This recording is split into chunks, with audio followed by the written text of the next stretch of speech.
Hello fellow nerds, this is Jonathan Arnold Dewson, and in this video tutorial I'm going to show you how to add a new email account for a client.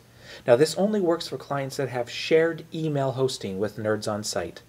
Now the first thing you want to do is log into I'm a Nerd, pull down the inventory menu and select Hosting Inventory. Then find the account that you want to add the new email address to. In this case I'll grab Atmospheric and click the Manage button on the right hand side. Then, in the center column, click Manage Email Addresses. Once logged into SmarterMail, make sure that you've clicked on the Settings tab.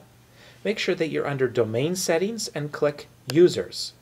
You then click the New button and you can create an account. Now, under username, don't type in the entire email address, just everything before the @ symbol. So for example, we might say demo account, that would be demo@atmospheric.biz in this case, and give it a password.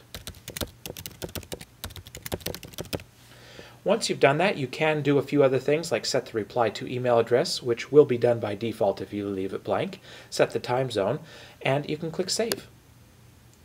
In this case, I didn't put a password in that met our password requirements, so the system will automatically let me know that the password I typed in didn't meet requirements, and it'll let me know that I need to have a capital letter and a lowercase letter. So what I'm going to do is type in a new one.